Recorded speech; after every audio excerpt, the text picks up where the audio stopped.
Hello friends, welcome to my channel English with Chhagan Arora. Friends, आज मैं आप लोगों के लिए नजीम इजैकेल की poem poet lover bird watcher की एक्सप्लेनेशन समरी हिंदी में लेकर आया हूं। कोई व्यक्ति किस प्रकार से कवि बन सकता है? नजीम इजैकेल ने इस प्रश्न का उत्तर इस पोइम में दिया है, जहां उन्होंने कवि को लवर और बर्ड वाचर से कंपेयर किया है। इस पोएम का मेन फोकस है कि किस तरह से एक कवि एक अच्छा कवि बन जाता है यदि वो अपने शब्दों के लिए प्रॉपर वेट करता है। दो स्टैंजा की ये पोएम है।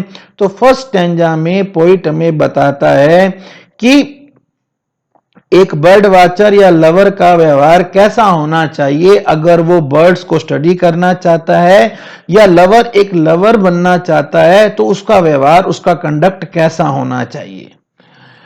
एक बर्ड वाचर को कभी भी जोर जबरदस्ती नहीं करनी है, जल्दबाजी नहीं करनी है। टू फोर्स द पेस, जल्दबाजी मत करो। And never to be still is not the way of those who study birds और वीमेन। उसे ना तो जबरदस्ती करनी है ना जल्दबाजी करनी है, बल्कि उसे स्टिल रहना है, उसे कुछ टाइम देना है, तभी वो उस पल को कैप्चर कर पाएगा। इसी का प्रयोग करना है अगर कोई व्यक्ति को बर्ड्स को ऑब्जर्व करना है या औरतों को प्लीज करना है, खुश करना है। और ऐसा ही पोइट के साथ होता है। The best poets wait for words. सही जो बेस्ट पोइट हैं वो शब्दों का इंतजार करते हैं, वो उस सही शब्द का इंतजार करते हैं ताकि वो एक सही इमोशन को शो कर सके और एक अच्छी पोइट्री सामने आए। अब एक बर्ड वाचर की बात करते हैं तो कहता है the Hunt is not an exercise of will. ये वो कहता है कि आपकी इच्छा पर आपको कोई पक्षी दिखाई नहीं देगा, but patient love relaxing on a hill to note the moment of a timid wing. वो कहता है कि आपको पेशेंट रखना पड़ेगा, आपको धैर्य रखना पड़ेगा, रिलैक्स करना पड़ेगा, तभी आपको पक्षी की जो डेलिकेट मूवमेंट, मतलब एक पक्षी आपको उड़ता हुआ तभी दिखाई देगा जब आप पेशेंस रखोगे, आप रिलैक्स करोगे, वरना आप उसे मिस कर दोगे।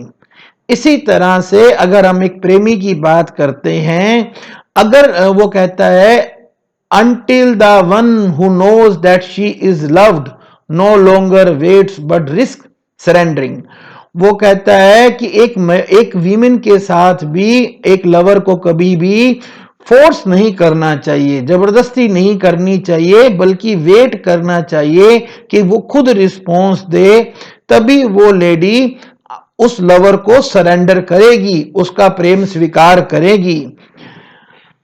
And in this the poet finds his moral proved who never spoke before his spirit moved। और इसी तरह से पोइट को भी अपनी सराउंडिंग, अपने आसपास के वातावरण को बिना किसी इंटरप्शन के ऑब्जर्व करना चाहिए। उसे नेचर को अपनी बातचीत या अपनी मूवमेंट से इंटरप्ट नहीं करना चाहिए, तभी वो हर एक चीज को अपनी पोएम में अच्छे से कैप्चर कर पाएगा। सेकंड स्टैंजा में पोइट स्लोनेस के ऊपर एम्फेसाइज करते हैं, जोर देते हैं। वो कहते हैं कि अगर पोइट, लवर या बर्ड वाचर स्लोली चलें और वो बड़े ध्यान से ऑब्जर्व करे, तब उनका जो ऑब्जर्वेशन होगा, अवलोकन होगा, बहुत ही गहरा, डीप होगा। जितना ज्यादा वो टाइम लेंगे उतना ही ज्यादा उनका ऑब्जर्वेशन क्लियर होगा। वो कहते हैं कि ये the slow moment seem somehow to say much more. जो स्लो मोमेंट है उसमें वो ज्यादा कुछ देख सकते हैं। To watch the rare birds, जो रेयर बर्ड्स हैं उनको देखने के लिए you have to go along deserted lane, आपको सुनसान सड़कों पर जाना होगा। And where the rivers flow in silence near the source, आपको वहां जाना होगा, उस जगह जाना होगा जहां से नदी बहना शुरू करती है। और बाय ए शोर रिमोट, या आपको किसी निर्जन शोर पर जाना होगा, किसी निर्जन तट पर जाना होगा। And thorny like the hearts dark floor, या आपको ऐसी जगह जाना होगा जहां पर कांटे उगे हैं, मतलब आपको ऐसे जंगल में जाना होगा जहां पर बहुत ज्यादा अंधेरा है, आपको ऐसी जगह पर जाकर स्ट्रगल करना होगा। And there the women slowly turn around not only flesh and bone, और वो कहता है कि इसी तरह से एक औरत का दिल भी तभी पिघलेगा, तभी वो आपका प्यार स्वीकार करेगी, जब एक प्रेमी अपने पूरे बहुत ज्यादा स्ट्रगल करेगा, और वो जितना ज्यादा स्ट्रगल करेगा तभी वो उसके दिल के अंधकार में अपना रास्ता ढूंढ पाएगा। Not only flesh and bone but myths of light with darkness at the core, वो जो उसके दिल के अंदर का जो दिल, लेडीज का दिल है, पोइट कहता है कि वो अंधेरा है, उसमें रास्ता बनाने के लिए आपको स्ट्रगल करना पड़ेगा। वो यहाँ पे स्पष्ट करता है कि एक औरत जो है वो एक आदमी को जब प्यार करती है तो वो फिजिकल प्लेजर ही नहीं चाहती है, बल्कि वो चाहती है कि वो जो उसका प्रेमी है वो उसकी आत्मा को भी छुए, वो ये चाहती है।